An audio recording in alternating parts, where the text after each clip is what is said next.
Next heading डालेंगे parabolic mirror.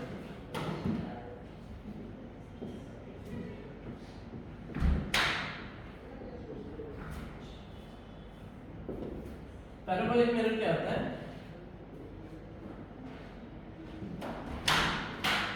Let's say हमारे पास एक पैराबोलिक मिरर दे रखा है, y² = x। ये इक्वेशन ऑफ पैराबोलिक पैराबोला होता है। y² = x एक पर्टिकुलर स्पेशल पैराबोला होगा।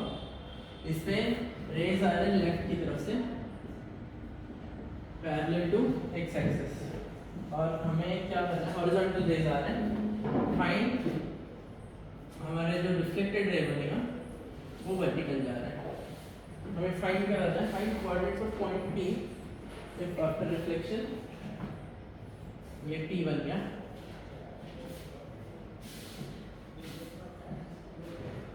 Find coordinates of point P if after reflection रे बिकम्स वर्टिकल।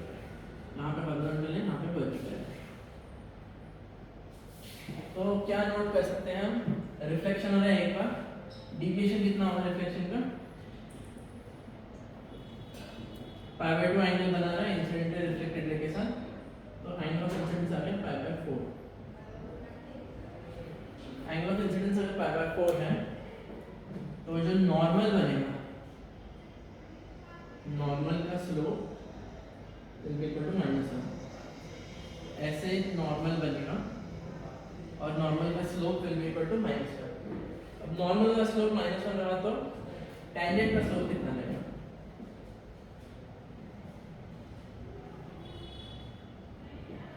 और टेंजेंट का स्लोप निकालते कैसे हम, y² = x 2y dy/dx = 1। dy/dx is slope of tangent, y = half आ गया, y = half आ गया तो x = 1/4।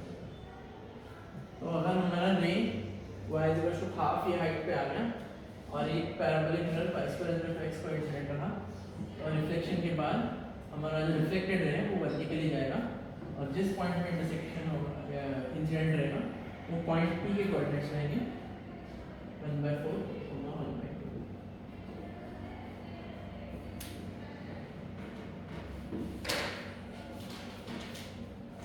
पैराबोलिक मिरर में और कुछ पैराबोला का स्लोप और नॉर्मल और टेंजेंट नहीं निकालेंगे। नेक्स्ट हेडिंग, ये इंपॉर्टेंट कॉन्सेप्ट है, स्फेरिकल मिरर।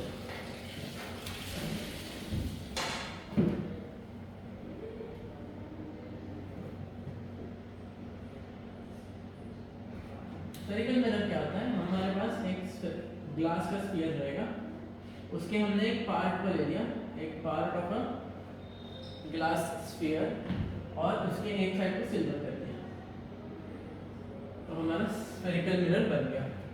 क्या किया हमने एक part of a hollow transparent glass ले लिया, एक हॉलो ट्रांसपेरेंट ग्लास ले लिया, उसको कट कर दिया, उसका एक पार्ट लिया और वो पार्ट को हमने एक साइड से सिल्वर कर दिया, पॉलिश कर दिया, तो दूसरा साइड रिफ्लेक्टिंग साइड बन जाएगा। ये साइड को पॉलिश कर दिया, ये साइड रिफ्लेक्टिंग साइड बन जाएगा। और जो ये मिरर बन जाता है इसको हम स्फेरिकल मिरर बोलते हैं। दो तरह के हम सेम स्फीयर के सेम पार्ट के लिए हम दो तरह के पॉलिश कर सकते हैं। आइदर हम इनर सरफेस को पॉलिश करेंगे या फिर आउटर मिरर को पॉलिश करेंगे। सेम स्फीयर बस अलग डायरेक्शन को, अलग साइड को पॉलिश कर दिया, तो ये पॉलिश साइड हो गया, ये रिफ्लेक्टिंग साइड हो गया। इस मिरर के बारे में हम बोल सकते हैं कि जो हमारा मिरर है वो कन्वर्जिंग मिरर बोलते हैं इसको, कन्वर्जिंग मिरर, और क्या बोलते हैं इसको, कॉन्केव मिरर बोलते हैं। ये वाले मिरर को हम सेम स्फीयर का बना सकते हैं, सेम शेप का हो सकता है, बस पॉलिश हमने इनर सरफेस को कर दिया, तो जो बनेगा हमारा मिरर वो बनेगा हमारा कॉन्वेक्स मिरर या फिर diverging mirror.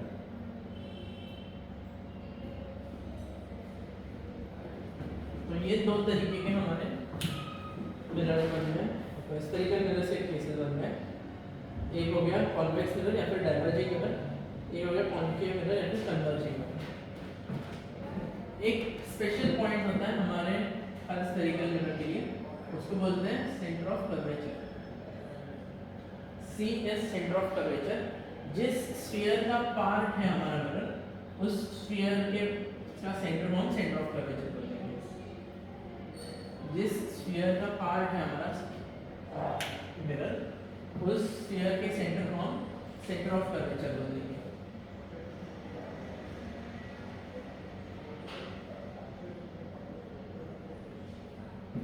Centre of curvature बोल देते हैं। और क्या क्या स्पेशल पॉइंट हमारे प्रिंसिपल एक्सिस डिफाइन करते हैं। ये हो गया कॉन्केव मिरर, ये हो गया कॉन्वेक्स मिरर। तो जो हमारा ये है, यहाँ पे सेंटर ऑफ कर्वेचर रहेगा। ये जो है ये हमारा प्रिंसिपल एक्सिस है। सेंटर ऑफ कर्वेचर मिरर के बीच वाले पॉइंट को फोकस बोलते हैं। फोकस अलग तरीके से डिफाइन होता है, लेकिन हम देखेंगे क्या और क्या डेफिनेशन बना सकते हैं फोकस के बारे में। यहाँ पे भी सेंटर ऑफ कर्वेचर और इसके पॉइंट ऑफ इंटरसेक्शन के बीच में हमें फोकस निकाल देते हैं। जिस पॉइंट पे प्रिंसिपल एक्सिस और मिरर इंटरसेक्ट होते हैं, उस पॉइंट को पोल बोलेंगे, P फॉर पोल। और वही इंपॉर्टेंट पॉइंट बोल रहा हूँ मैं,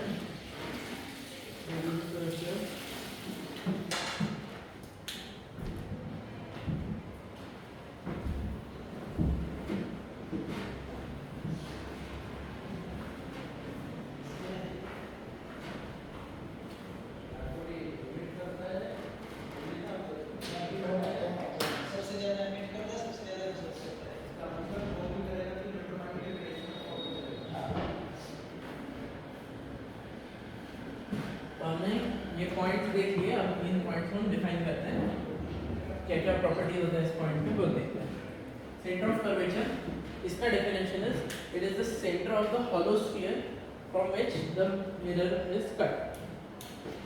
is the centre of the hollow sphere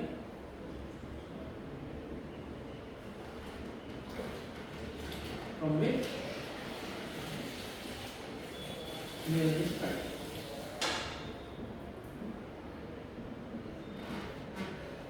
ये हो गया सेंटर ऑफ कर्वेचर का डेफिनेशन। नेक्स्ट आता है रेडियस ऑफ कर्वेचर। तो जैसे centre of curvature is centre of hollow sphere, radius of curvature is radius of hollow sphere. तो हम सी से मिरर को एक लाइन ज्वाइन करके उसको हम रेडियस ऑफ कर्वेचर बोलेंगे। रेडियस ऑफ कर्वेचर क्या होता है? It is radius of hollow sphere from which mirror is cut. This is the radius of hollow sphere from which mirror is cut। एक और definition होता है रेडियस ऑफ कर्वेचर का। It is the distance between centre of curvature and surface of mirror. It is separation between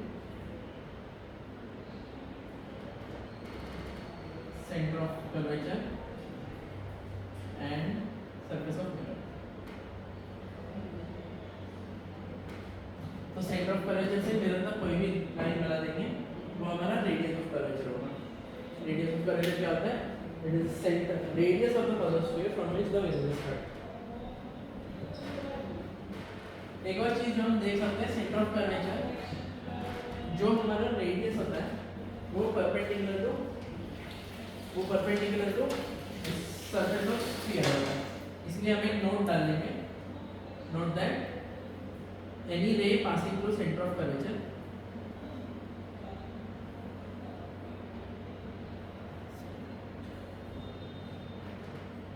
is always normal to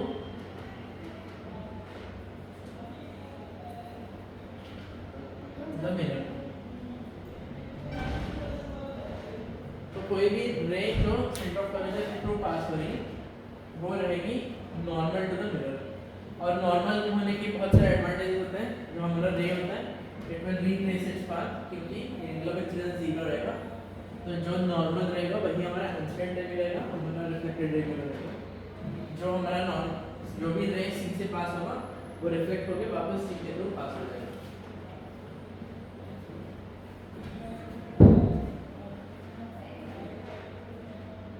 next heading डालते हैं पोल।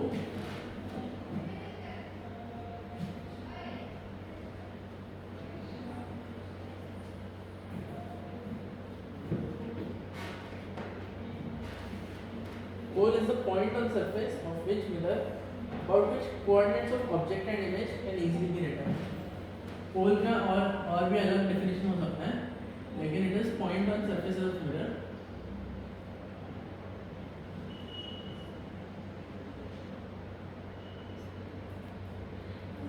from which about which coordinates of object and image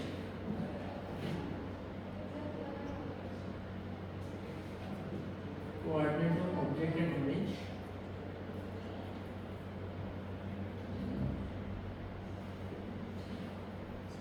can be easily written. Sir इधर पोछा लगा के हाँ okay, पोल हो गया हमारा point on surface of mirror about which coordinates can be easily written.